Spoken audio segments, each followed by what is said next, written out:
did it again. Hello, everybody. We're just gonna go with it this week.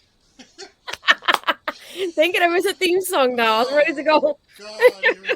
Here's the theme song, everybody.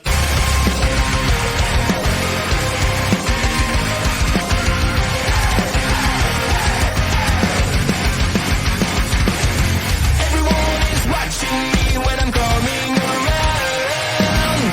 They all are judging me when I'm lying on the ground. I've got no shelter, I've got no escape. My life is a prison and I can't run away. I feel it in my bones, I'm losing it.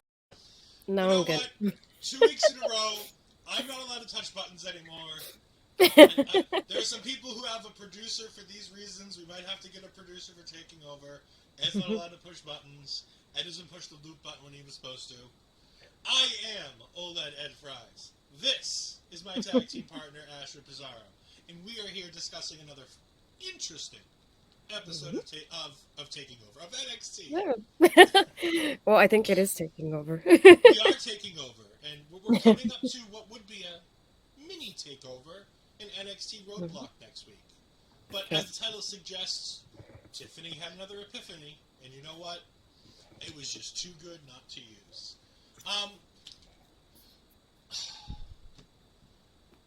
This is an interesting episode of NXT. I've liked what they've done setting up 2 shows at once for the last few weeks. And this week they went really into the double show setup. And I feel like it hurt the show this week more than it has all the other weeks going before it. What do you think? I feel like there was like those moments that I enjoyed and some moments that I was like, okay. We'll see how this goes. I was like, I'll give you time, NXT. I'll give you a little bit more time. But I'm still excited for next week, and just the way they previewed the card, I think is just, I'm excited for it. I'm looking forward to it, though. I mean, next week's card is great, and Stand and Deliver looks like it's going to be a fun show. But it's weird to build... We're building a show this week to build to next week. But we're also doing work on this week's show to build to the show in 3 weeks. That's the big show that we need you all to not only pay attention to, but want to cheer for. Because that's the show that's going to put us back on the map and tell us whether or not we're going back on the road again. Because we did good in North Carolina, but if we don't do good in LA, we're in trouble. Yeah. You know, we got some people in here. We got Paris saying, hell, Ole. Yes. The Ole stuff is fantastic. We love it. The people, you know what? When we're in Canada, the Ole stuff goes over well because they chant it every week. Everywhere. And you know, the U.S. audience got to start chanting Ole a little bit more. I'm going to grab my handy-dandy notes because I honestly put them away. NXT, like us, had a bit of a cold open this week. That's the best I can do for what happened this week. Our technical difficulties. We got John Cena jumping in saying it. I mean, they're not technical difficulties. It's a producer difficulty. That's a different story there. The buttons weren't working. It was a producer not doing it correctly. You know what? Next week, you're in charge of the buttons. I was waiting. I knew you were going to say that. How did Next I week, know? I host. You're in charge of the buttons. We'll make it like it's making an impact, except that I'm the one who talks. Real. We do way too many shows together. Yeah. Paris, you did great. I just didn't hit the loop button. Everything was ready. I just didn't hit the loop button. Yep. That being said, NXT had their cold open where they opened with the brawl backstage. Oh, yeah, hold on. Because he's here. You said it. And he'll yell at me if I don't. Brawling backstage. So, this was fun. I really enjoyed this. I wish we would see more of this when people do open challenges, as just like some person coming out with their music, a bunch of people trying to get an opportunity. I noticed, and correct me if I'm wrong, Odyssey Jones, Zion Quinn, Oro Mensah, Von Wagner, Malik Blade, Idris Enofe, Dabakato, Charlie Dempsey, Drew Gulak, Dante Chen, Axiom, Hank, And then there were a few other level up people. Is there anyone of importance that I missed? No, not in my notes at least. I even paused it to make sure like I saw going I to paused it everybody. multiple times and went back during the commercial break. That first commercial Hmm. break, I went through this and investigated like stop, start, stop, start, trying to get the best shots of it. Yeah. It ends up with Blade and Inoue playing rock paper scissors in the middle of the aisle as they're about to run into the ring to figure out which one of them gets the opportunity. To which Mhm. Dabakato runs through both of them. And I'm like, Ouch. ooh, Dabakato versus Wes Lee. This will be nice. We can have Apollo Crews interfere. Wes can continue to work with his title reign. Dabo doesn't lose anything by taking an L in that situation. No, we don't get that because Apollo Crews interferes right here by jumping basically out of the crowd to attack Dabakato. And out comes one of Astrid's favorites, who we haven't seen, as they said, since October, Mm. Nathan Frazier. How Woohoo! excited were you to see Nathan Frazier versus Wesley in this match? I was like this. Oh my word! They're opening the show. My heart couldn't take it. It was great to see Nathan Frazier back. He's got Yeah. the beard now. I don't know if that makes him better or worse looking, but that's a question for Astrid. By the way, all of Astrid's men were on this week's show. I That just want sounds to go ahead and terrible. say it. All of Astrid's men were on this show. Astrid was even on this show, and we'll talk more about that because Not that for was another long, potential title. but yes. Um, this match was really fun, really cool, fast paced. It went through one commercial break. Again, NXT doing a really good job of having that fast paced match that starts the show, gets everybody on board, go through that first commercial break, especially the picture in picture break, come back 5 minutes in, we get our finish. Um, you love these. You love Nathan Frazier a whole lot more than I do. Talk about the match itself and all the things that you thought. I like that this reminds me a lot of like the way Impact starts with the X Division matches. It's like that kind of vibe when like we start with the high flyers and the fast pace to it. But I thought it was gonna be fast paced to begin with, but it was more grounded at first.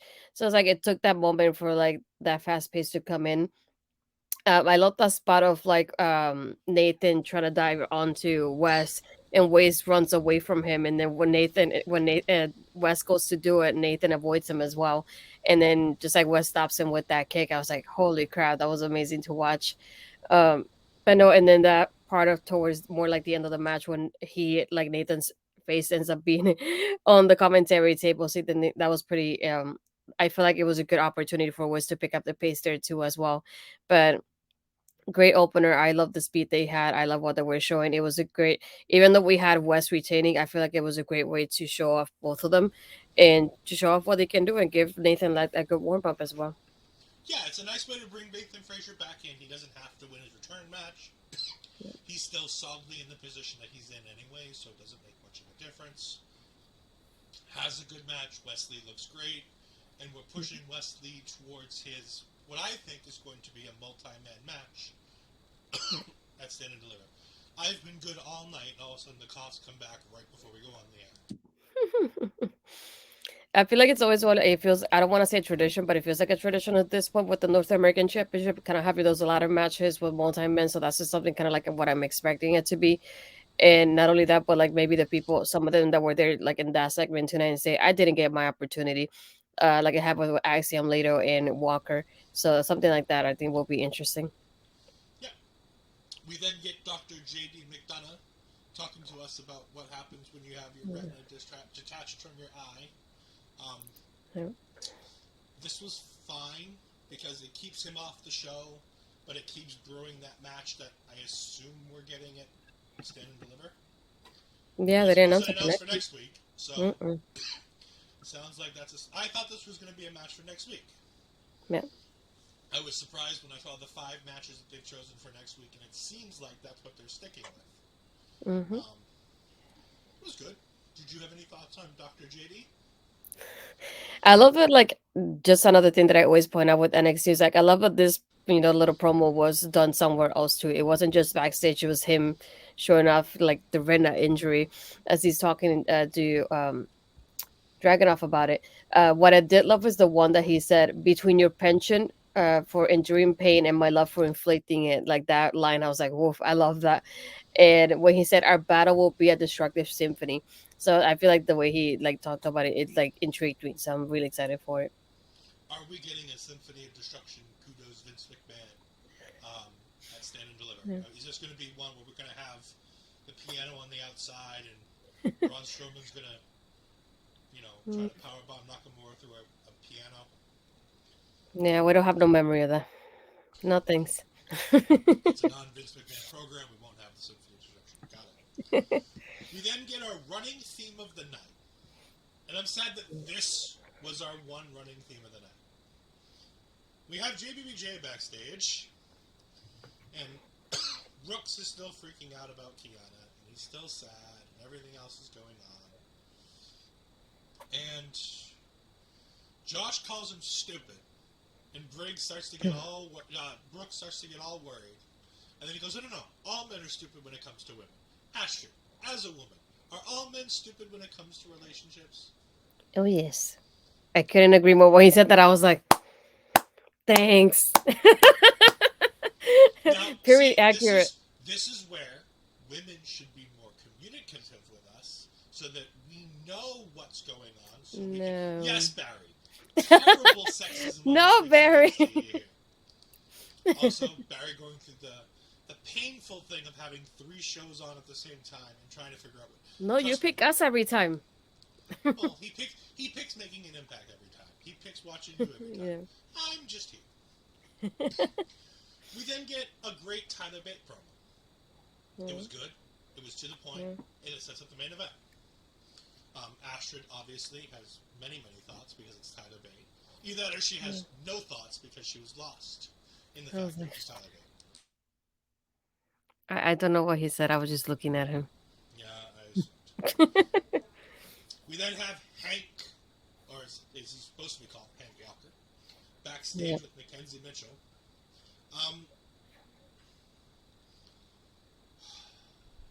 I'm torn on Hank. I hated him in this promo with Axiom.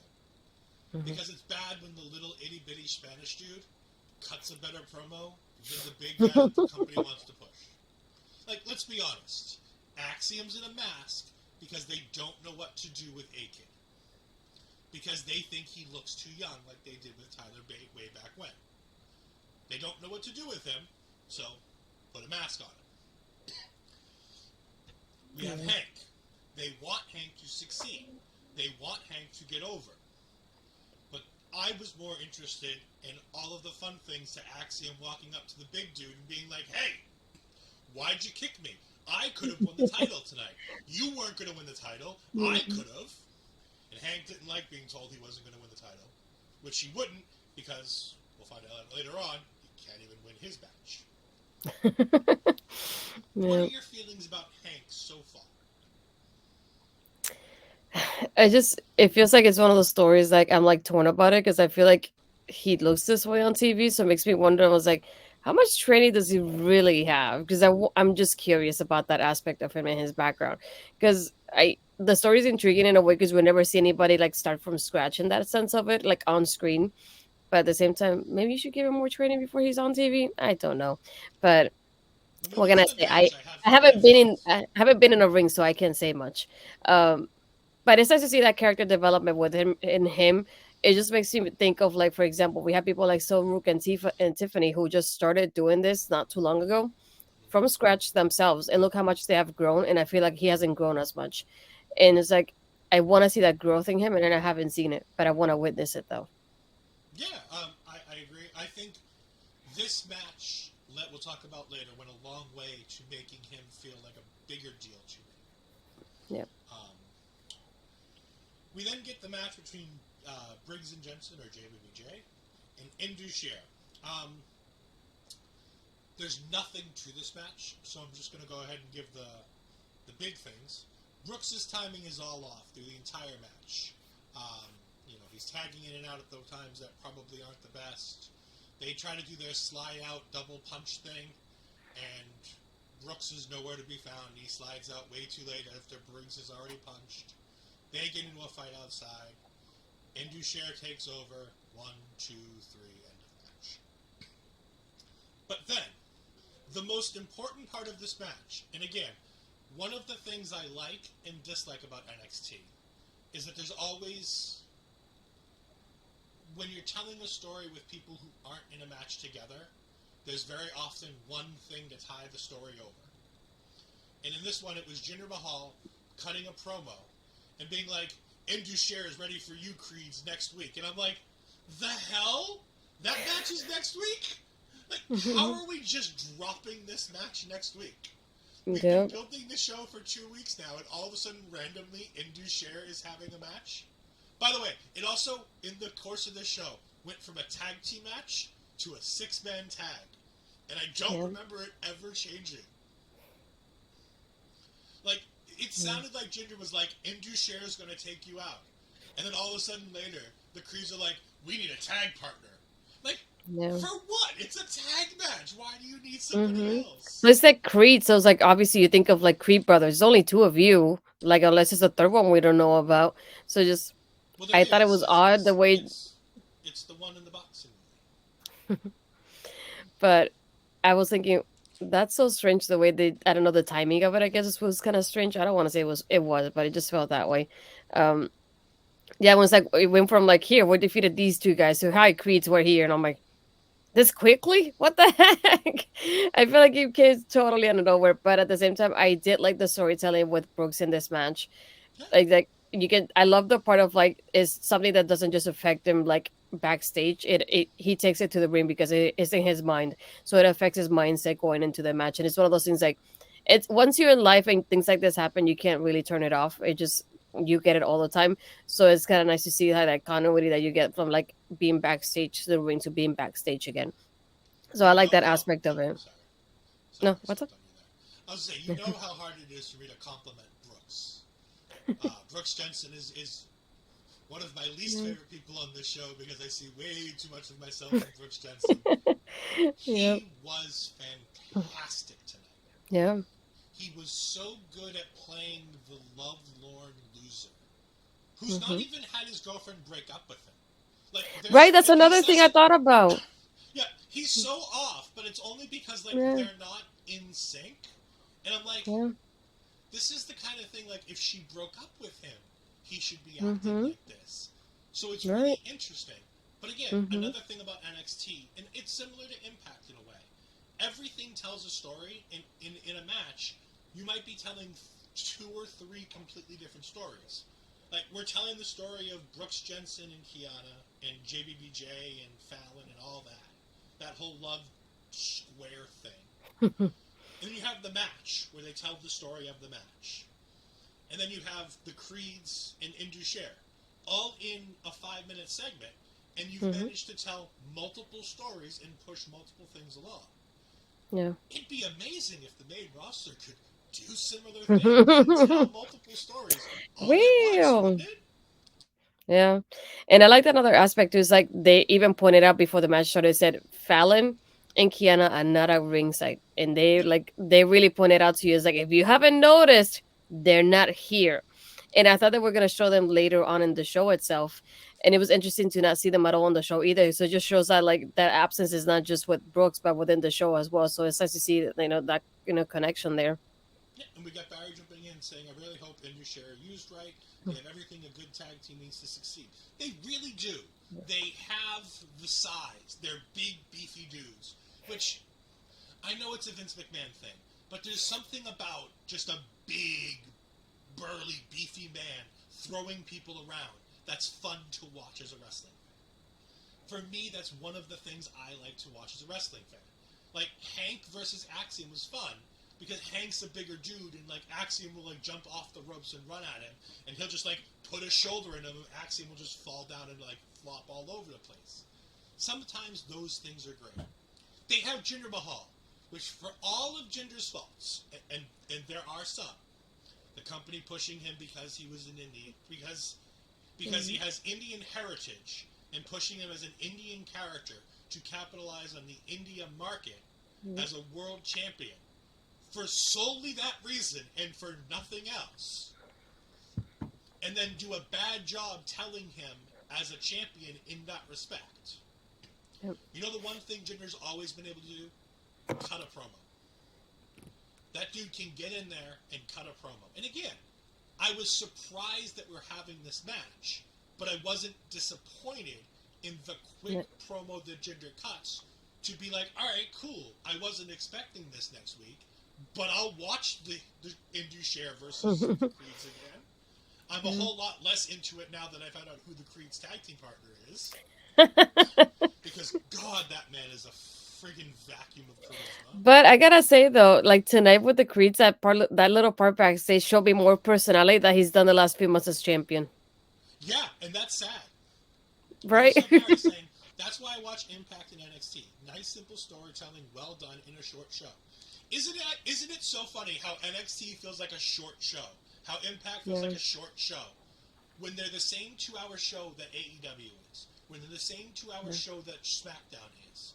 And sometimes those shows can feel like a slog. Not great. I understand why Raw feels like a slog. It's 3 hours. It's hard to go through 3 hours.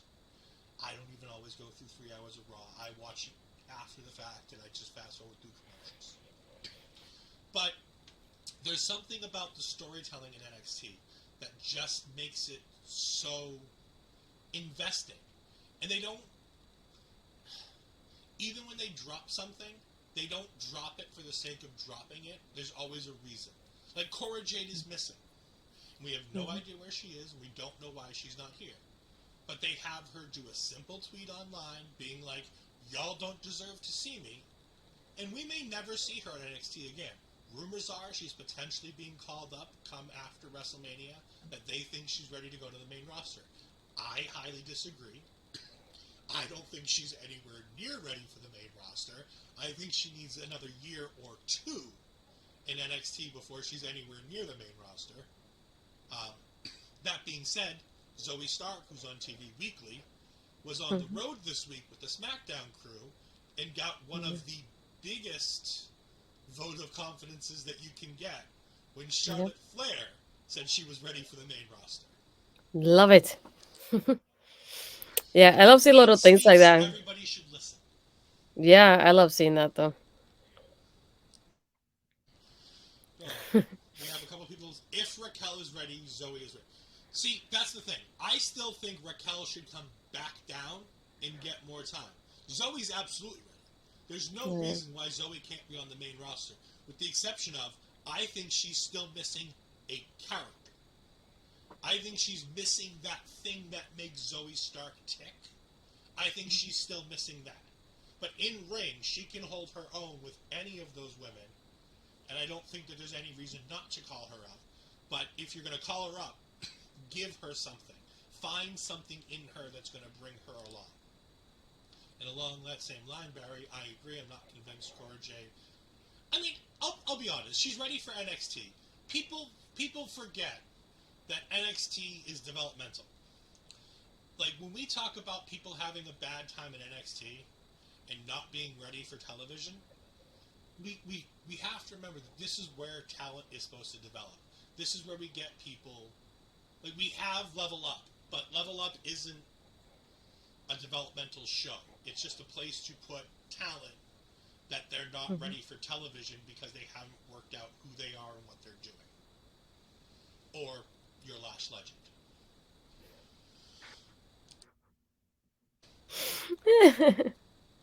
Parrish thinks that she could be added right into Damage Control. I think Damage Control has 1,000 problems, especially coming out of Raw last night. And I don't think anybody should be added to the group of Damage Control, because if they're going to continue to be booked the way they are, Damage Control shouldn't even be a group. But again, that's a topic for Busting Out, which you can catch right here on Sunday morning at 12:30 Eastern Time with the Brunch Busters, Chris Parrish and Bobby Munson. So make sure you go ahead and do that. Getting back to NXT, we had a JC Jane recap package here. It was fine. They didn't have her crappy music. They didn't have her talking, so it was alright. Yeah. We then had a Gigi Jane coming up next, and Gigi Jane's walking backstage. And I was really excited for that, because I was really excited to see what Gigi has to say. because we've heard from JC for a couple weeks, but we haven't heard anything from Gigi. And I wanted to see where they're taking her character, because I've heard rumors that they're kind of tying her to the Shawn Michaels of the group. They see a lot in Gigi Dolan, and that they think she can be a star. And I'm like, all right, how are we going to get her from member of group to star? And it can happen, but it needs something. Yeah. I'm going to skip the Mackenzie Mitchell backstage thing. We'll get back to Astrid attacked in the parking lot in just a moment. But I want to go parking lot. While we're talking about Gigi, I want to go into the promo because it was a really great promo. She comes out to the Toxic Attraction, the real Toxic Attraction music, and she goes ahead and she says, "Cut it, cut it, cut it." And I'm like, all right. And she went ahead and she started, and I was like, are they keeping them both heel? Because she's like, we're never going to hear this garbage music again. And I'm like, well, people love this music. Why are we? But it comes together when she gets in the ring and starts cutting her promo. And she talks about how Toxic Attraction was never the type of person that she is. When she talks about how the money and the fame and being the mean girl was great for... She says JC Jane, but JC Jane in this spot is literally a placeholder for saying Mandy Rose. This promo was written as Gigi versus Mandy, and they're just inputting JC Jane into it. Yep. But she talks about how while it gave JC Jane the ability to come out of her shell and be more herself. We have Sean Cena popping in saying, good promo by Gigi Dolan tonight. Incredible promo by Gigi Dolan tonight. She talks about how Toxic Attraction allowed her to embrace her inner demons. And then she closes her eyes, and I'm like, there's something significant to this. She's not trying to remember her promo. She's pulling from something way back, and she's pulling from a memory. Now, whether this is a memory of her rehearsing this over the last week or so and being ready for it or not, she started to quiver and break with her voice. And she talks about how her mother used her as a punching bag and how she's been abused in the past and how she's been taken advantage of by people that she trusts. And I thought it funny that she didn't bring up a skating comment because I thought they were going to bring him into this and they didn't. And she cuts this emotional, heartbreaking babyface promo.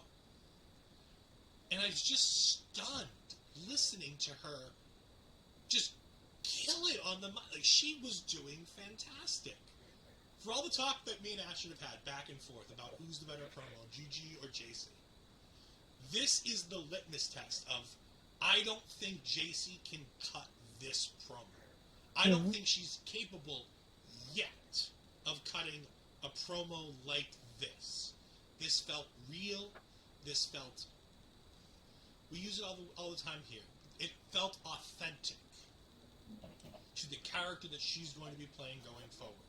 We know exactly who JC Jane is right now. And tonight we found out exactly who Gigi Dolan is going to be going forward. Ashley, Yeah. as always, What I like about it, though, like the contracts between it, they just JC's very confident on the mic no matter what she says, but she always has the same type of like facial expression. It doesn't change in that aspect of it. And what I liked about this one, like you said, is like that aspect of Gigi had that moment, like she changed her the way she was saying it, the way she was expressing herself. And that's something that JC needs to change because last week the promo was very monotone. It was always the same, type of, but one thing that I liked about this was the way that Gigi changed it in that moment that she needed to change it. It was exactly when it needed to happen. And that's something that JC is lacking. But still, I like that JC is more confident on the mic than Gigi is. But this is the best promo Gigi has ever done. This is the best I ever heard her. I wish I would hear her more often like this because it's the first time that I hear her like this. But what I liked about it more than anything is that not only like showing us as a baby face, but they gave her that relatable story of having an abusive home and leaving home. And even she said like, oh, I just wanted to show my brother that I could make it to WWE. And like little things like that, those little details is what makes it more relatable to the people, and the people are gonna like support it as a baby face. So this is exactly what she needed to say tonight to get that support as a baby face. And she didn't have it before, but I know she did. And seeing that part of it, like that, the way she was so emotional while she was saying it. And I know she said it's like, oh, that's a mean girl. You were able to channel your insecurity, but as I was able to channel my inner demons doing this. And it's just like, I like how she said, this made me realize who I am. And I like seeing this part of her because it just makes me think like she didn't belong in Toxic Attraction. It was more like Mandy and JC were like more like had that connection, and she was like the oddball. I don't want to say it like that, but that she didn't belong in that group. And I always wonder why she was there. But now that just gives me like that insight of like she was there for that moment, but it's just no longer who she really is. But I love how emotional she was when she did it. I was like, this is exactly how you needed to do it. I loved it. And I love that she got a reaction from the crowd. Something that JC was lacking with her monotone last week. The crowd was silent. The crowd didn't boo her, didn't cheer for her, anything. So it's like one thing that I know like most people want as a wrestler is to get a reaction out of people, whether you get the boos or the cheers. And JC didn't get that, which is, I didn't like it's disappointing to me because I want something for her and I want her to improve. So I'm hoping she does better next time to get that reaction from the crowd. But still, like being the background story that we have from both of them, I'm excited to see how they go one on one because I never thought this was gonna happen. I like for me, my visual of Toxic Attraction was them going like in the main roster against like Damage Control, for example, or even them as a duo, just being in the women's tag division and getting the WWE Women's Tag Team Championships. Something like this. So it's like this is not what I wanted. This is not what I expected it to be. But I know these two are gonna kill in the ring next week, though. Yeah, and the segment before this and this starts a trend of here's our women's section. And unlike some shows, it wasn't just one segment. So we have this incredible Gigi. We had the JC Jane video package. We had Gigi Dolan walking to the ring. We then have Mackenzie Mitchell and Nathan Frazier backstage being recorded while they're not live. That was so weird. Like that you have the people being like, "We're gonna go live in like 20 seconds," and I'm like, "But you're recording them now." Like, I thought it was NXT Anonymous for a second until they had all the people coming in and out, and they were obviously using the WWE cameras to film it. They get ready to start doing a promo with Nathan Frazier backstage being all beat up. And in comes Katana Chance. And she says that we need the doctor, something's happened. And they go outside to the parking lot, and there lies Astrid, laid out in the parking lot, her sippy cup right in front of her. Astrid, why were you in the parking lot? You know better. We've talked about this. You can't be in the NXT parking lot. I know. But this is also what you get for not telling us who attacked Nikita.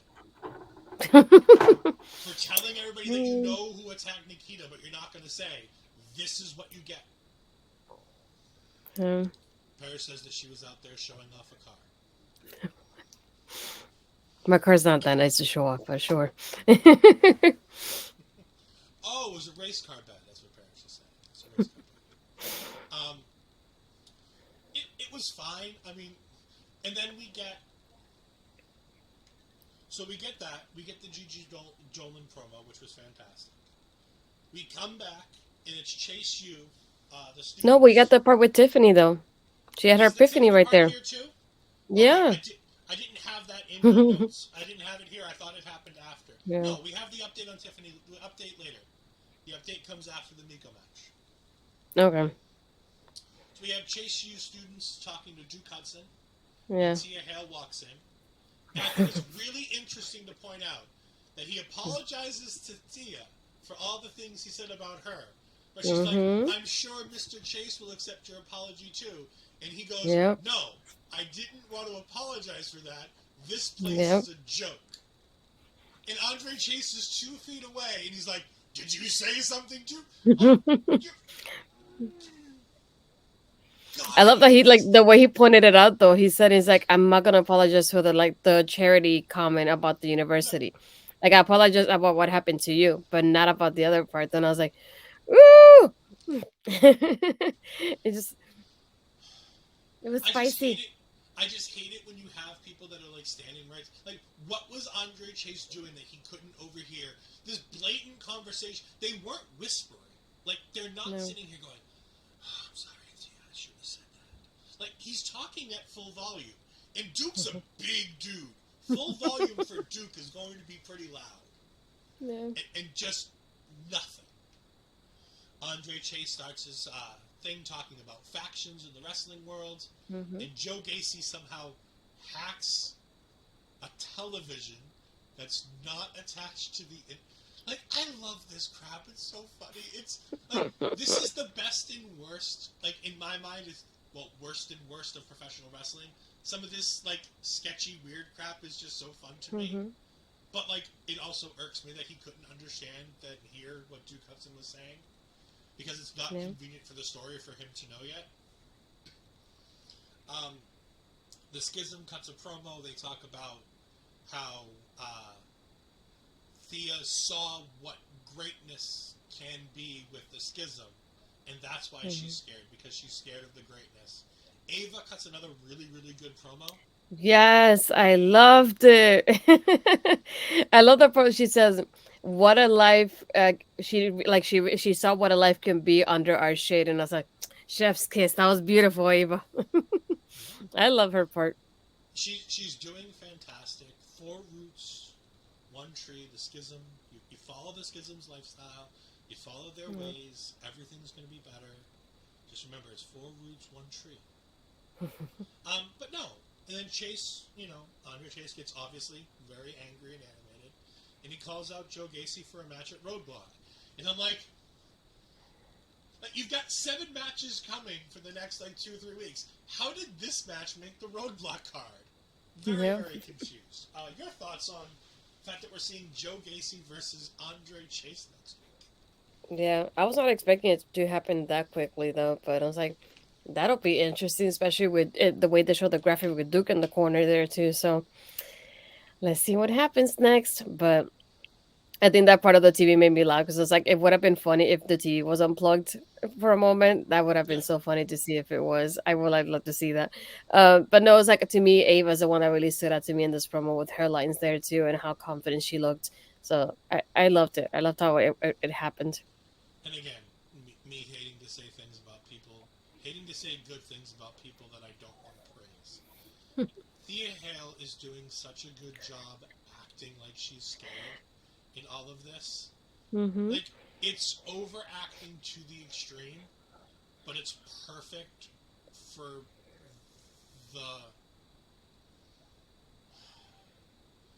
the disbelief of the segment. Like, the Schism kidnapping people. Again, it's that separation of disbelief that you have as a wrestling fan, where you understand that it's all kind of fake and whatnot.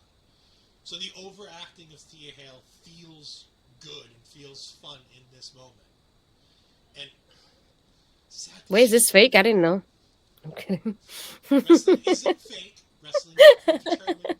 I did not say wrestling is fake. I know. Storylines are fake. No, I was just joking with you. But I was like, We are not getting into an argument while Parrish is here again about whether no, I didn't say wrestling is wrestling was fake. I was just Okay. like being I want to make sarcastic sure you with didn't you. think I said wrestling No. No, but I love this. It's like you're praising Brooks and you're praising Thea. Are you okay, Ed? I'm just making sure. I'm a little concerned for you tonight. was fake. But again, this is continuing the women's theme. I'll go back to it. JC Jane promo versus Gigi Dolan coming out. Yes, they start with Mackenzie and Nathan, but the whole thing is focused on the fact that Wendy Chu gets attacked backstage. Gigi Dolan has the toxic attraction segment in the ring. We have the Chase U stuff here.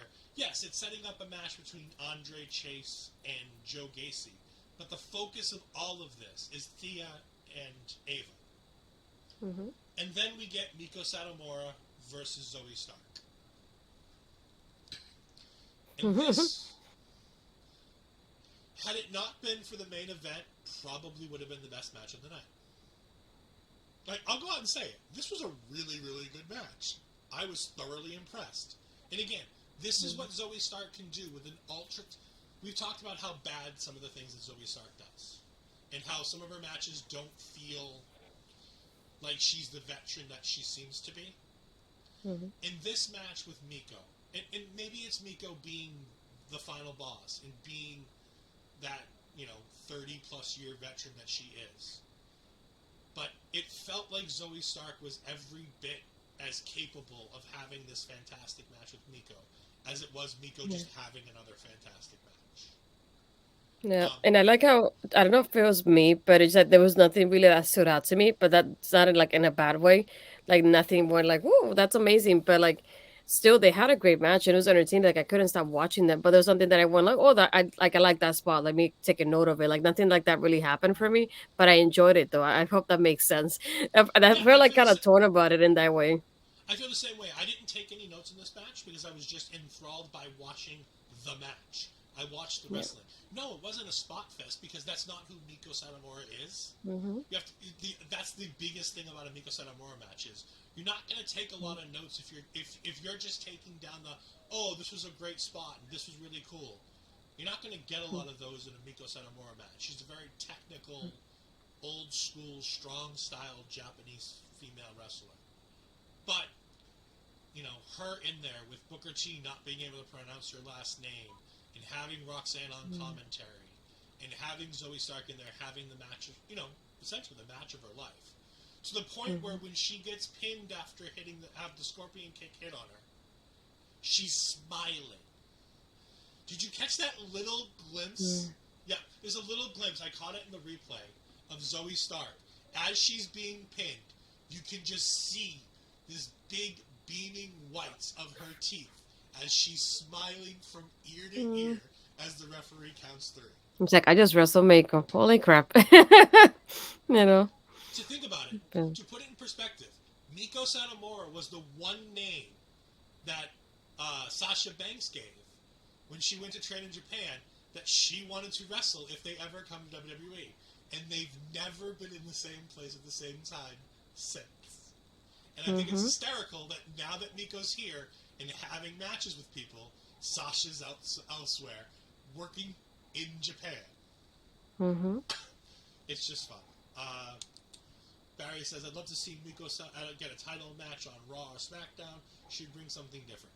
The thing with Miko Satomura is, and the thing we have to remember is, she's a 30-year veteran.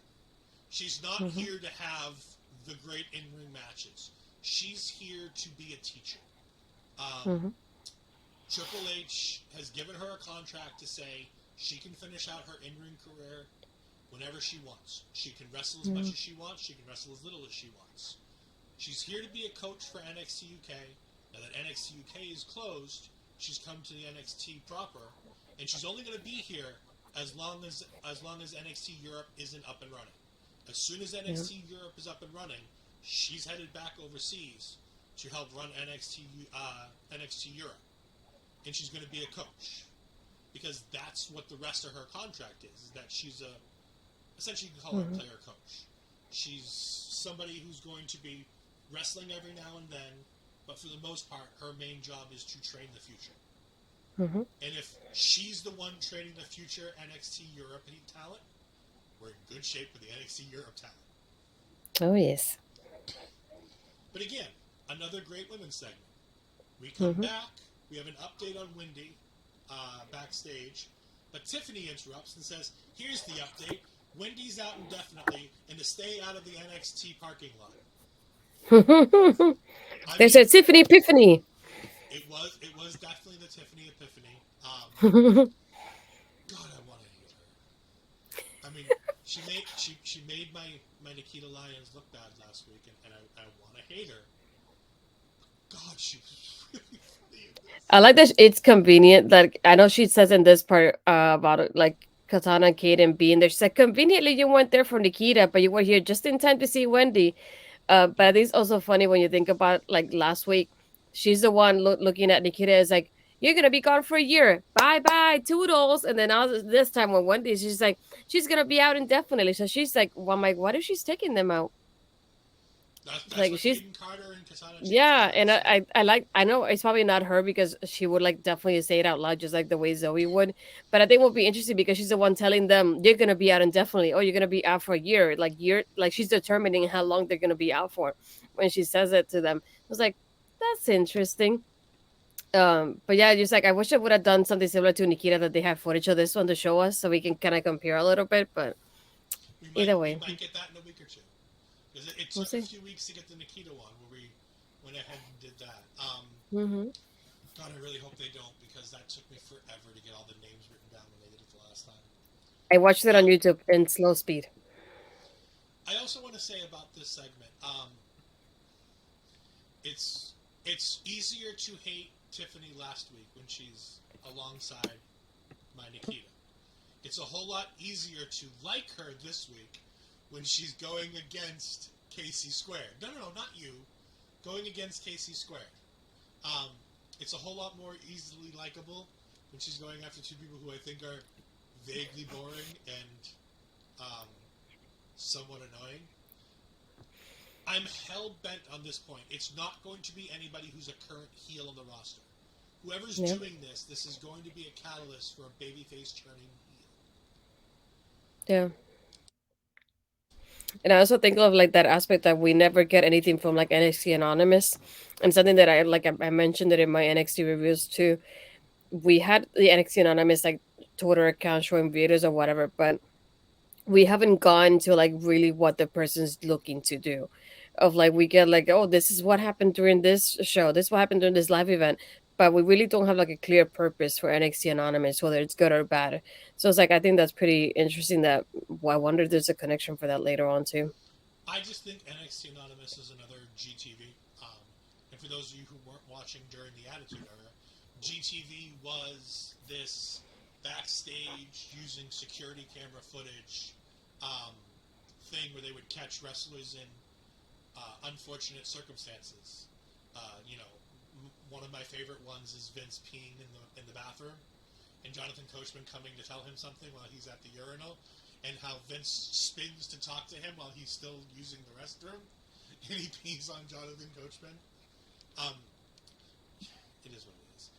But I think that's what NXT Anonymous is. It's just another version of GTV. The worst part about GTV is it ran for at least a year or two, and we never found out who it was. They just stopped it, and it's one of those.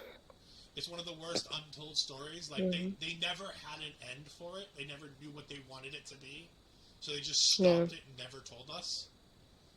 Barry jumps in and says Tiffany's voice was slightly less grating this week. I wonder if she's been told to tone it down. I think she comes and goes with that annoying. I call it the Fran Drescher voice. If anybody's seen The Nanny, she's got that similar tone to her. Yeah. Mm-hmm. Again, Tiffany is, if she's grating on you with her voice, I think she's doing it on purpose because she's a heel, and that's what she wants you to do. She wants you to dislike her, and if it's her voice that gets you to do it, fine. But we also set up a match between Tiffany Stratton and Katana Chance for later on in the show. Again, continuing the women's segments, we now have Sol Ruca versus Elektra Lopez. But first, we have the Creeds backstage, and they try to recruit Damon Kemp and Astrid's favorite, Mr. Creed, Mr. Julius Creed, was not a happy camper about trying to do this. And he goes to Damon and he asks him for help, and he breaks down and swallows his pride to do it. And Damon Kemp just laughs at him and says no, and walks away. And that's when Braun Breaker comes in and decides to be the third for their team. And this was the segment where I went, I thought they were just getting Damon Kemp there to be backup, to be like, if Jinder gets involved, you're going to help out. No, it's a 6-man tag, and I'm like, this wasn't clearly stated earlier. I don't know why this change happened. But yeah, so we're going to get Braun Breaker and the Creeds versus Endushare and Jinder. I know, but I really love that part of like when he came in and Julia said, Or you cannot come in like a second later and like save me that embarrassing moment. And then the way Brutus is just laughing with Braun, Braun and Brutus there, they almost feel like brothers. The way they were just laughing at the same time at Julius. He goes, "Come on, you guys are my dogs," and then they start barking at the same time. And then they look at Julius like, "Come on, this one time." He goes, "Okay," and then they do it all together. I was like, "This is the itty bitty of personality that I've seen from Braun since he's been champion." I forgot how long he's been champion now, but that's just 5 minutes, not even the little bitty part that we get of him.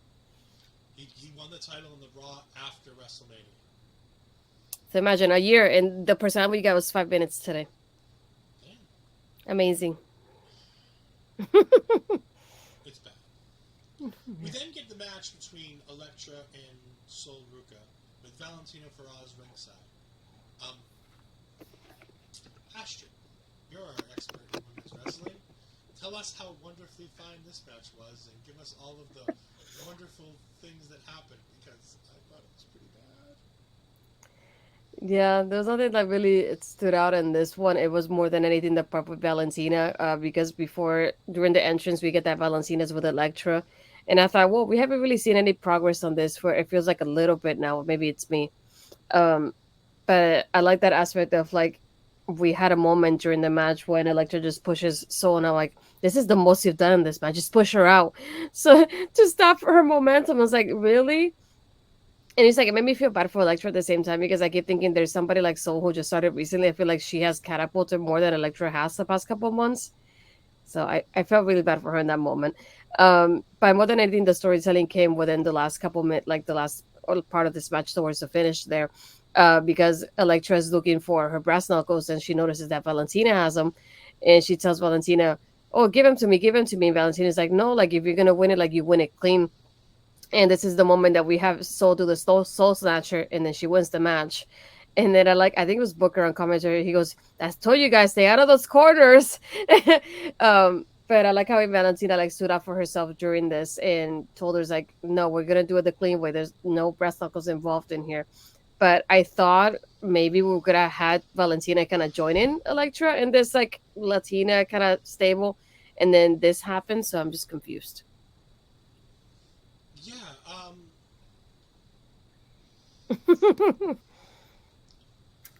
happy that they're telling more stories. I'm happy that there's something for someone like Elektra Lopez and Valentina Feroz as they work to establish this Latino world order, as we've been calling it on here, the LWO. But God, they've got to make sure that they're careful when they're pairing these people, because Sol Ruca is getting better week in and week out. But you can't pair her with someone like Elektra Lopez, who isn't getting better week in and week out. Feels like she's regressing because they're not constantly using her. And she feels like she needs the brass knuckles to be competitive because that's how they tell her match. It felt like it was telling us that, because like you said, the biggest thing that Elektra did in the entire match was push Sol Ruca out of the ring.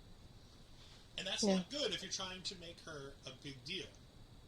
And so, yes, it's great that we get the storytelling, and after the match we get the shove to Valentina, and Valentina still has the brass knucks in her hand, and she goes... And by the way, she puts like one finger through and then like grabs like the holder part, as opposed to putting all of her hand like in the spot where it's supposed to go. She totally uses the brass knuckles wrong, and I feel really bad for Elektra's face. I think she actually cold cocks her with the brass knucks, and she does it like with like the side of the knuckles because she's not wearing them properly. It was just all bad. But again, further storytelling, and we had this huge chunk of women's segments. Yeah, it may have only been 20, 30 minutes worth of television, but you know what? We saw the pushing of multiple women's stories in one show. Yes, they're all grouped together, but at least they're telling multiple stories. And only one of these stories was the Women's Championship with Miko and Roxanne. And it was only in the match, where Roxanne's on the outside and Miko's in the match. That's the only point where any of this was NXT Championship stuff. We forgot to mention that after Tiffany won, she called the winner of the Miko match. I have a feeling that there's going to be a multi-person match for the women's championship at NXT. I mean, we haven't gone to that part yet. We haven't even gotten to the match yet. Sorry. No. No, I was gonna say the part that we missed was that Roxanne came in after Mako and Zoe. I like the line of like I think it was Vic that said it's like this is not about respect or honor, and I was like, I see that Ring of Honor reference there, of like them having like coming face to face after the match, but it wasn't anything like big or anything like that. So Yeah. We also had in here somewhere a Dijak promo. I honestly don't have it in my notes, but it's Dijak talking about how silly it is for Tony D'Angelo to do a jailhouse street fight. We also get the rules, which the jailhouse street fight isn't a street fight. It's essentially an ambulance match with a shark cage. So that's going to be fun. I'm less looking forward to that match now because it's an ambulance match and those things are awful. We do have Barry saying, I wish for realism. Authority figures would turn up more often and say, F off. You're not match bookers. We are. We have a car park if you want to fight. No, because if you end up in the NXT car park, really, really bad things happen. It's worse than just having a fight and being out for a week or two. If you end up in the NXT car park, you know, Mendoza and Wilde got kidnapped in the NXT parking lot. Nikita Lyons is out for a year. Roderick Strong still hasn't been seen. It's been, what, almost 6 months, 8 months? How long has it been since Roderick Strong's been missing? I almost forgot about him. I kept bringing him up for a while. You did. Now he's gone and he's on his milk carton. He's still in the hospital waiting for the Creeds to go get him. He's still waiting for the Creeds. But again, The Creeds forgot about him. It wasn't us. just a great job about NXT, about making sure to make it that women's wrestling matters. And even if the matches aren't lengthy, there's storytelling and story progression every week when it comes to the women's wrestling. And that's worth so much in this day and age. I mean, Miko and Zoe got decent time. It wasn't the longest thing in the world, but they had enough time to tell the story that they told. Sol Ruca and Elektra Lopez got more than enough time to do whatever they did that called it a wrestling match. Sure. And Tiffany and Katana, that we're going to talk about in a bit, got fairly good time as well. That didn't feel rushed. It felt like that story got just as enough time as what they needed. NXT does such a great job of telling women's stories where we have 5 or 6 things going on in the women's division. So kudos to them. We have Jimmy the Freak jumping in and saying the jailhouse street fight being an ambulance match makes me excited for an NXT Buried Alive match, which will undoubtedly be a reverse battle royal. Hey, that's an Impact thing. But he's right. Like, I mean, I call it an ambulance match, but because it's basically the same similar set of rules. There's going to be, I'm going to guess, a shark cage. One of those one-person cages on the outside. And you're going to go ahead and... Yes, I'll get to it in just a second. I just saw it. You're going to go ahead and the first person to shove the other person into the cage and slam the door shut, a la a casket match, wins the match. So again, it's essentially an ambulance match where you're trying to get your opponent into a thing and then slam the door shut. As Jimmy says, hey, NXT took the King of the Mountain. Nothing in Impact is sacred.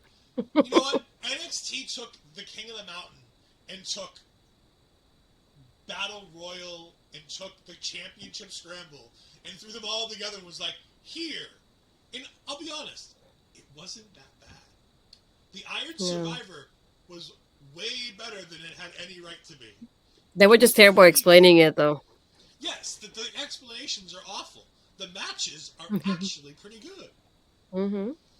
But yes, NXT is definitely stealing from Impact. But again, that's Jeremy Borash still working for NXT. That's the kind of things that you get when you have somebody like that working down there. And honestly, if you're going to steal from Impact, the King of the Mountain's the best thing that they've done. I was going to say, steal the good things at least. I mean, we're never going to see Ultimate X in WWE because we've seen what happens when Impact does Ultimate X. And Christopher Daniels almost died, and the guy who was playing Suicide that night almost died. And I mean, didn't Killer Frost do a what was it? She did a moonsault off the top of the Ultimate X. Well, Lady Frost. Killer Frost is Flash. Oh. Lady Frost. Lady Frost. I Nerd. was watching season 9 of The Flash the other day. I'm sorry. I'm glad I watched it enough to like catch it for you, though. Still, no. No, The Barry, World no. World needs to be a match that's never remembered. I said steal the good things. Never forget the most important thing NXT stole from Impact. Parking lot kidnappings. Thank you, Samoa Joe. If you've never seen the clip of Samoa Joe being kidnapped by itty bitty ninjas, it is one of the funniest things Impact has ever done, with the exception of a midget with a gun in one of the first early days of the Asylum years of the weekly pay-per-views. If you can get your hands on those early TNA, the NWA weekly pay-per-views, there's some wild stuff on those shows. Impact Plus, if you haven't gone it yet. I don't get anything for it, but there you go. and by the way, if you want to hear about all the great things that Impact is doing now, you can catch this lady every Thursday on Making an Impact. You can catch me there for the next 2 weeks after this week. Yes. We then get to the Gallus Boys, and I guarantee you this is Fallon's bar. I thought it was going to be that at first. Yep. I thought it was going to be Fallon and Kiana talking, and then I see Gallus like, wait a minute. But this is totally the same bar that they use when they have Fallon's bar on there. I'm going to find it, actually. I'm just putting it in the world that it's going to be that it's Fallon's bar and that all the NXT talent go to this bar. But the Gallus Boys just pretty much run down Pretty Deadly and talk about how great they were and how awful it was that Pretty Deadly ended their run, and how they're going to make sure that they beat up Pretty Deadly. Oh, I found it. Okay. And then we go ahead and cut right to Pretty Deadly as they're backstage with Mackenzie Mitchell. And they get ready to start talking. And Mackenzie brings up a statement about how long Drew McIntyre has the other known Drew. Gallus. The other Drew. They're basically the same. Drew Gulak, Drew McIntyre, they've basically done the same things. I mean, Drew Gulak was sitting there talking about how to be successful last week. It's obvious that he's exactly the same as Drew McIntyre, right? We do have Barry saying the British giving simple promo masterclasses. Yeah, I mean, I love Gallus doing their promo bits because it feels like they're just two guys in a bar talking, and that's really fun to me. Versus Pretty Deadly, who I still don't understand. I enjoy what they do, but I don't understand it. I've had British people try to explain it to me. Thank you, SCW Steve. You really did a good job trying to explain to me what Pretty Deadly is. I still don't get it. Yeah, he tried.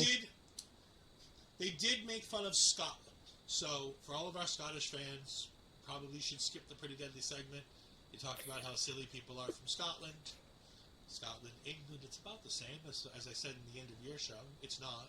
They're two definitely different places. We got Jimmy coming in. Drew McIntyre and Drew Gulak are competing to be the second Drew in the WWE Hall of Fame. They are definitely competing to be the second Drew in the Hall of Fame. Thank you, Drew Carey, for being the first. By the way, if you haven't checked out, The Freak Plays does do Jobbed Out, which is one of my favorite YouTube channels that's going around. He's a friend of the channel. He does fantastic shorts. And if you like the short that he does, go ahead into the link in the description, because all of the shorts are part of longer videos where he explains the shorts in a much better format, where you get to hear more about it, and they're fantastic, and I like watching them. My favorite one is, unfortunately, one without his voice on it, and is the Lacey Evans is a trash can thread, where it's no commentary, and it's just pictures of Lacey Evans stood next to trash cans that look like Lacey Evans. It's fantastic. I thought it was the same picture. Yeah. Barry does jump in and says, doesn't matter, not like Scotland is a real country. We're going to ignore that. I know there's a commentary version of it, but honestly, the best one is just watching all the pictures and just seeing the pictures. But yes, check out Jobbed Out on YouTube. It is a fantastic channel. He does incredible work.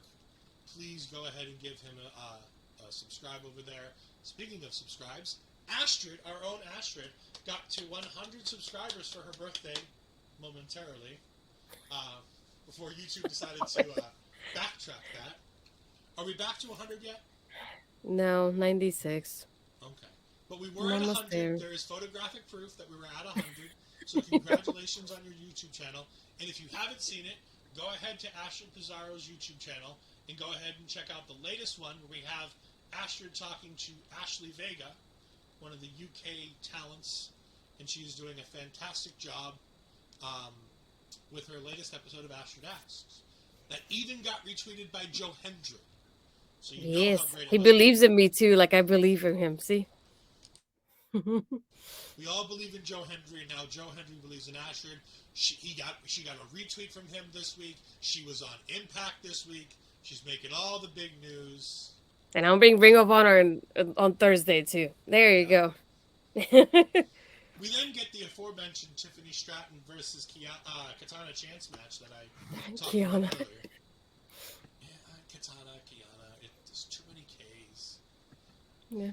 One half of KC squared. The other half of KC squared was out there too. None of it mattered because then Alba Fire and my favorite wrestling witch, Isla Dawn, comes out. Isla Dawn and Alba Fire distract Katana Chance and Caden Carter. Katana Chance can't hit the move that she wants, and Tiffany Stratton hits the BME for the 1, 2, 3. Tiffany is getting so much better in the ring.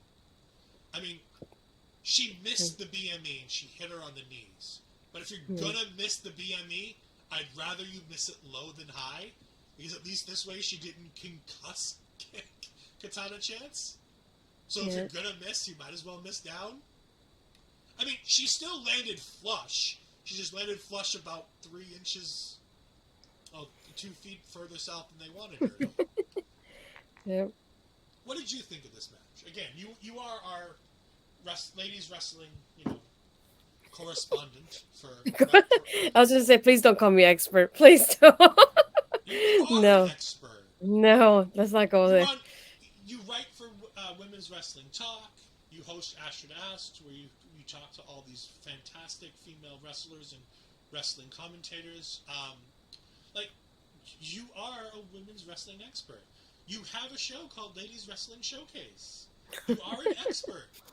Just take it. No. But no, it's like I like that there was a balance between it at first. We had a back and forth in there before Tiffany got the win. I like seeing that part of like Isla Dawn and Appa there because it keep going back and kind of targeting those tag teams now that they're together. And that promo from Tiffany at the end, Cohen's like, I don't care if it's you, Mako, or you, Roxanne, I'm going for the champion. And I love the way she said it. I was like, we're waiting for this. Did you think I'm like, I don't want to say dreading, but I'll be torn. Because like, if you do see Roxanne versus Tiffany, I have a feeling Tiffany's going to win it. And I didn't want Roxanne to have such a short reign, which is the part that's going to hurt me. I will see about that. I honestly don't think anybody's taking this belt off her anytime soon. I think that you run Tiffany now, early in her reign, so that you can run Tiffany again later on in about 4 to 5 months when you've run through a couple other challengers. And then that's when Tiffany Stratton can take the title off her. Because I think this can be a longer-term feud. Either that or they can play hot potato. The NXT Women's Championship has been on one person. Mandy Rose held it for, a lengthy period of time. There's no reason why they can't hot potato this title for a few months. You can have, at WrestleMania, Tiffany Stratton win. And you can have her in a few weeks lose it back to Roxanne. And have her win it back, and then have Tiffany win it back. You can bounce it back and forth like Charlotte and Sasha did at one point. Because the title means something. You're not, this isn't a new title. This title was held by Mandy Rose for almost 400 days. She had one of the 3 longest reigns in NXT Women's history. There's no reason why this title can't ping-pong a little bit here. It doesn't take anything away from Roxanne Perez if she doesn't have a historic title reign. She can have a short one of a couple months. Because with the babyface, it's all about the journey. So you can really have Tiffany cheat to win, and then Roxanne overcome Tiffany's cheating to win, and then have Tiffany find a new way. You can.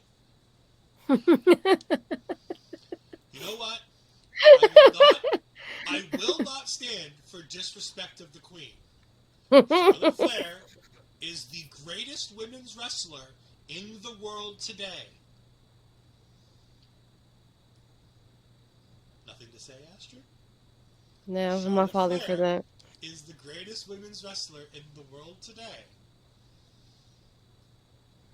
No, I'm not falling for that. No, I'm I'm not getting into this argument. Didn't you have that argument on Friday, right? Yeah, Women's Wrestling Showcase. sort of. Too bad I wasn't there early enough to be able to really put that in there.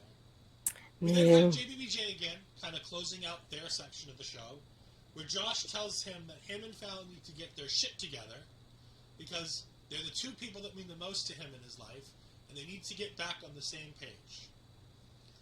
It would have been nice if Fallon was on the show. Mm-hmm. Like, I don't understand why we didn't have Brooks on the show last week when we had Fallon trying to apologize to everybody. I don't understand why, if Fallon was so eager to apologize to everybody, why her and Kiana weren't on the show tonight. Like, there's just so much weirdness in this story. But yet I can't stop watching it. We're going to jump into the comments again. We have Barry coming in and saying, I'd say Masha Slamovich is the best in the world, and I'll let her fight anyone saying otherwise. I'm not taking away from any other women's wrestlers. There are fantastic women wrestling today. When you have Kairi Sane in Japan, when you have Sasha Banks, who I feel is vastly overrated, but is a fantastic women's wrestler. You have people like Jordan Grace. You have people like Masha Slamovich. You have people like Killer Kelly. You have people like Maki Ito. You have, if you go to AEW, I mean, you've got Mrs. Adam Cole Bebe. She's one of the best in the world too. Jamie Hayter, one of the best in the world. You've got women who can carry the flag for women's wrestling around the world in every company. I'm just saying that if you had put them all together, that the Queen is at the top of that list, and everybody else bows down to the Queen. Barry, why'd you get him started? Paris says, to me, Sasha is just rated because she ain't over. I mean, it's hard to say Mercedes Moné is not the talk of the town right now. She's the IWGP Women's Champion. She had a fantastic match at was it Battle of the Valley or something like that? Yes, sir. Yes, I understood the sarcasm. I just don't always play into Parrish's sarcasm. We then get Axiom versus Hank. And I'm honestly going to tell you, this was really, really good. I really enjoyed Hank in this match. Again, praising people I don't like to praise. 3 for 3 so far. Wow. Hank really showed a lot to me in this match. It felt weird that Axiom was the one carrying the match, considering Axiom is like 22 years old, and Hank looks like he's about 40. Going back to Joe Hendry's song about Matt Cardona, he's 34, but he looks like he's 54. Hank looks like he's in his 50s, and he's probably only in his late 20s. But it's just, Axiom is so good that he really does make everybody look good. And in this match, he made Hank look like a competent wrestler. I'm not a big fan of Hank. I don't think he's got all that. But you know what? Axiom made him look like he was tonight. Axiom had that moment with him after the match. Yeah. I enjoyed it. They worked well together. They had chemistry, which is the most important. You can have two great wrestlers who have zero chemistry and the match feels awful. You can have an okay wrestler like Hank in there with somebody like Axiom, who has all the talent in the world, and as long as they have a bit of chemistry, match just sings. This was good. Yeah. I enjoyed it. What'd you think? Yeah. Yeah, I enjoyed it too. I like that ending, especially when he looks at him. He's like, "Keep fighting like that. You're special." I was like, my feels. I don't know if it was me though. There was somebody towards the entrance ramp. I don't know if you noticed that where Axia was kind of like Yeah. posing, but they didn't zoom in too much to like I couldn't tell who it was. And then when he backed up, I thought we were gonna still see the person there, but by the time he was leaving, the person was gone. I was like, "What was that? Was that on purpose?" I was wondering because I thought maybe it was me. I think they caught an audible. I think it was either Gulak or Charlie Dempsey, and I think they called an audible to decide not to do that more tonight. Um, Yeah. but no, I was really excited to see that going on. Earlier in the show, in the middle of the match, we found out that Shawn Michaels has agreed to be on the Grayson Waller effect.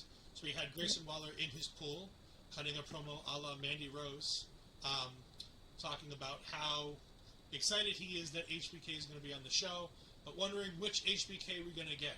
Are we going to get the corporate stooge in a suit jacket and a cowboy hat, or are we going to get the Heartbreak Kid? I can tell you right now, Grayson, we're going to get the corporate stooge in a sports jacket and a cowboy hat. He's going to super kick you, and he's going to announce that Dragon Lee is your opponent at Stand and Deliver. I am doubling down on it. It's going to be Dragon Lee making his debut a la Nakamura in LA with a crowd that absolutely is rabid for all of these wrestlers that we've not seen. It's that Mania Week crowd. You're going to get that crowd that just knows who Dragon Lee is. They're not going to need weeks of video packages.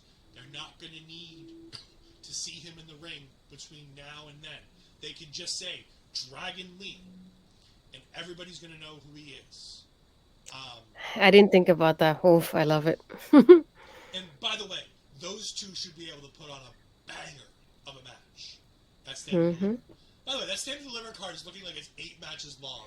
So I don't know what's going to happen now because that show's going to be long, and me and Astrid are not going to be looking forward to doing that post show right before we have to watch WrestleMania. Oh, Amazing. It's going to be a long day. Are you ready for April 1st? Well, we're gonna need a lot of rogue energy to survive that day. Yes, in Rogue Energy, you can go ahead to rogueenergy.com and use the promo code OLEPODS to get 10% off your order. Rogue Energy powers me. It powers people like Parrish. It powers people like Mel loves her Rogue Energy. She loves her Blood Orange. I know Parrish just got a brand new flavor that he's really enjoying. I enjoy the the watermelon flavor. It's fantastic. As Jimmy says, it's a great Rogue Energy plug. It really is. And for more on Rogue Energy, we're going to go ahead and give you a quick view of a couple of the tubs that they got coming out. And then we'll be back to talk about the preview of next week's show. And we're going to talk the main event. We'll be back in about a minute.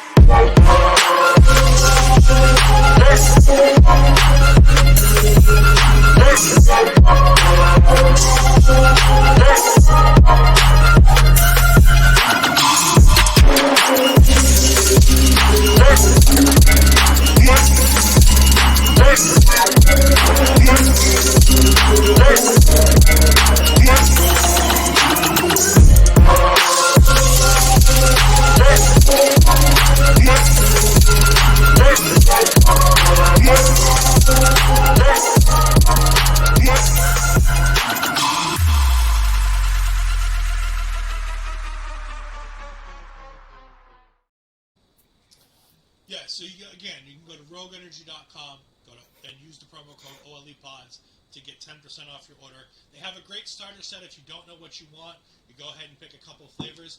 If you're going to pick the cookies and cream, remember that you need to mix that one with milk and not water because that is a shake as opposed to just an energy drink. They have all kinds of different things for rehydration, for energy, multiple things. It's great. Go ahead and definitely check them out. Jimmy, I see your comment. It's fantastic. I know Ashley did it because I saw her laugh while the video was playing. It's great. So next week on the show for our Roadblock show, we've got the Grayson Waller effect with HBK. I think this is our main event segment, to be perfectly honest with you. I don't think we main event with a match. I think this main event's the show. Do you agree? Yep. I don't want it to be, but yeah. Do you think it's Dragon Lee, or do you think it's somebody else? Who else? If it's not Dragon Lee, who else is it that's coming in that's going to be his opponent? I can't Is think it of Carl anybody Fredericks? else. What's Carl Fredericks' new name in No, NXT? he's been on level up though already, so it's like I No, feel I like know, that but would he take has. away from him. I was to say he has a new WWE name. It's What was the something Thorn or Thorpe, something like Eddie, something like that. Eddie, I Eddie think it Thorpe? is. Something like that. I'll Yeah. tell you in a moment. I'm just trying to figure out who it's going to be, because it's not going to be anybody that we've seen before. It's going to be somebody new. It's going to be a new Shawn Michaels guy that he can. Yeah, put Eddie his Thorpe. stamp of- Eddie Thorpe. I think it's Dragon Lee. I think that makes the most sense Yeah. because we know he's coming. He's already announced to the crowd in Mexico that he's coming. So that's why I think it's him. We have the match that's probably going on last. It'll be the last match of the night. And that's going to be Roxanne versus Miko Satomura for the NXT Women's Championship. 1, 2, 3, Roxanne wins. Yes. I don't have any other answers. I Sorry. was going to say, I don't think there's any other answer to that one. As much as we love Miko Satomura, I don't think she wins this match at all. The first one where I think we're going to differ, and I think we're going to differ on the same lines that we always differ on. JC Jane versus Gigi Dolan. I've got Gigi Dolan. It's gonna hurt me, but it's Gigi. Ah.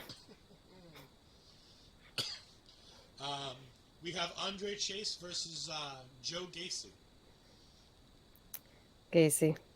Gacy, absolutely Gacy. Indie Share versus the Creeds and Braun Breaker.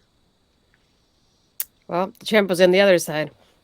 So, well, they can't have him lose it this time around because it's a 6-man tag and he can still be safe in a way. So, I was going to say, I think Indie Share wins this one. I don't think Braun yeah. Breaker's involved in the decision.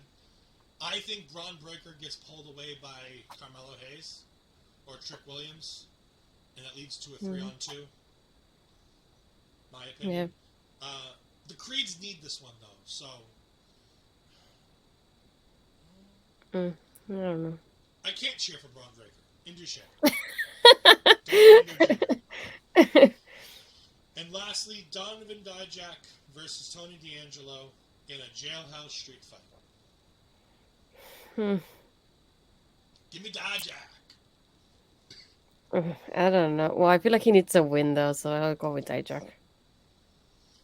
Well, this is going to be a very fun post show when we have all the same picks. Maybe we're going to have to put a point on whether or not HBK super. No, we know he's going to super kick Grayson. Oh yeah, we gotta have at least one. Who super kicks who? Do you think Grayson super kicks Sean, or do you think Sean super kicks Grayson? Oh, don't do that to me. I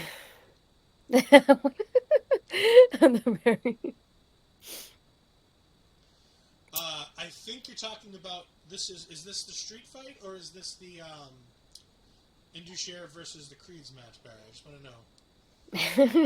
I'm curious about the answer to that one.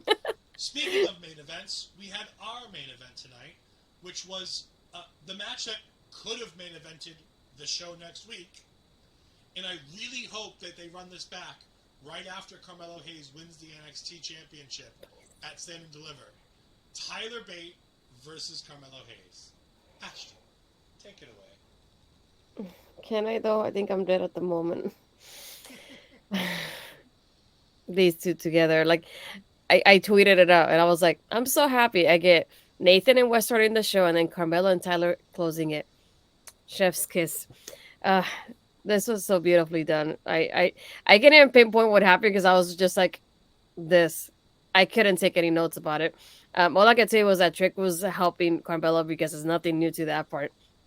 But he helps him right at the time when I think he jumps on the apron, so he helps him out in that way. So Tyler misses his move, and Carmelo's able to win. To me, that no surprise. We want him to get that push and push him over to go against Braun and Stand and Deliver. So it makes sense for him to get that win. I would have been happy either way, to be honest. I was like, I don't care. I love both of them. Yeah, I love that this match was technical in spots. It was high flying in spots. It was fast paced in spots. It was slow in spots. These two guys can wrestle any night of the week, and you can give them anything between 5 minutes to 30 minutes, and they'll be able to put together a match that's capable of stealing the show. And again, I think this match stole the show. That segment where they had Tyler Bate having an answer for everything that Carmelo Hayes was doing was absolutely sensational. The roll-up segments where they were both trying to go for quick pins, but neither one of them ever got the pinning predicament. They just kept getting people into position, and then one of them would reverse it. Tyler Bate is such a fantastic wrestler at such a young age. It's disgusting how good he is so young. If he stays with this company, I mean, we could be seeing things like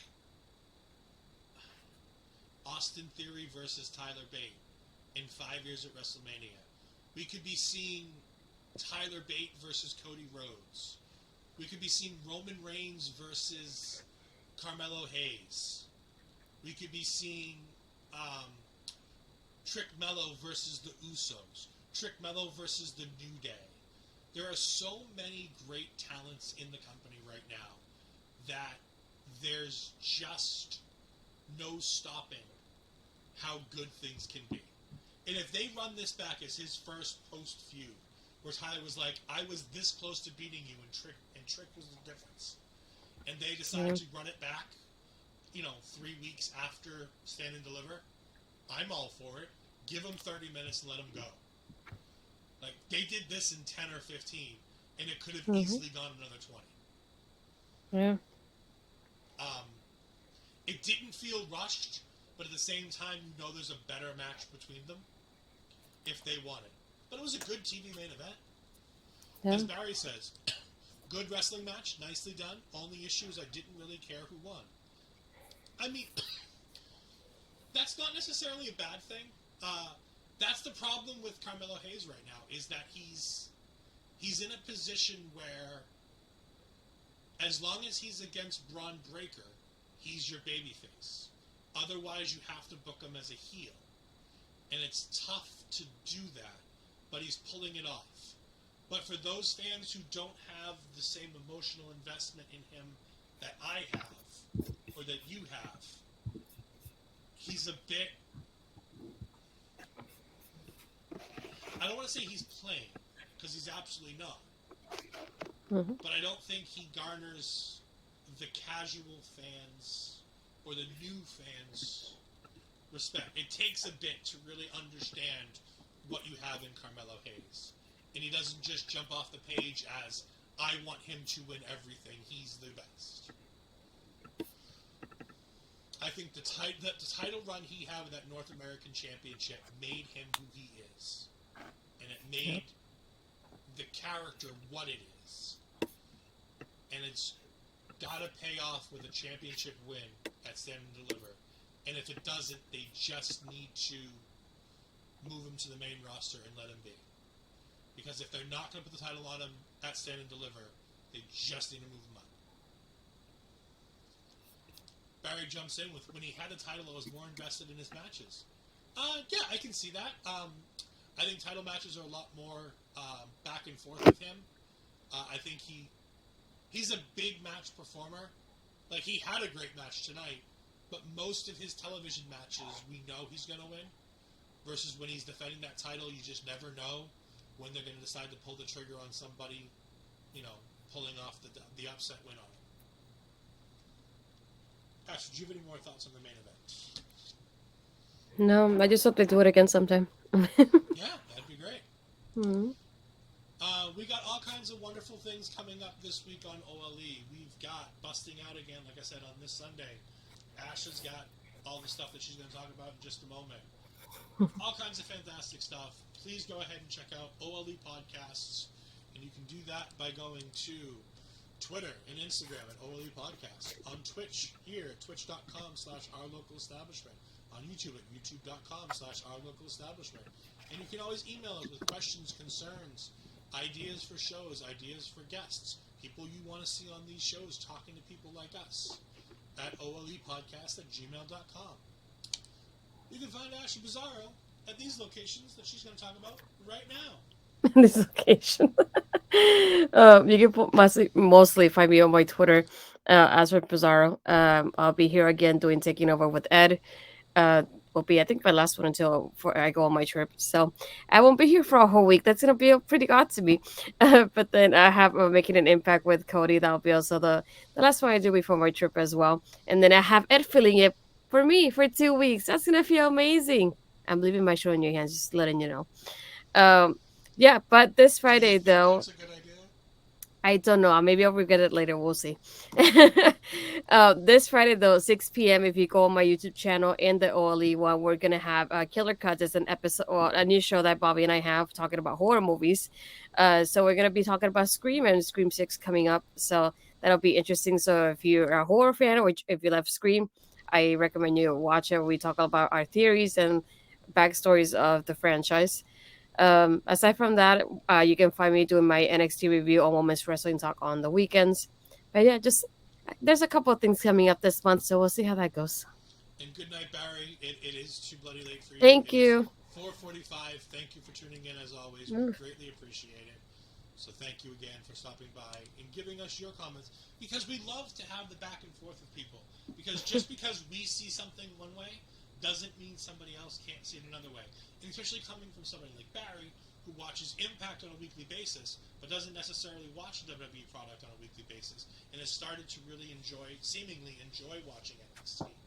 It's nice to see a different perspective than the people who have been talking about NXT for 2+ years like us.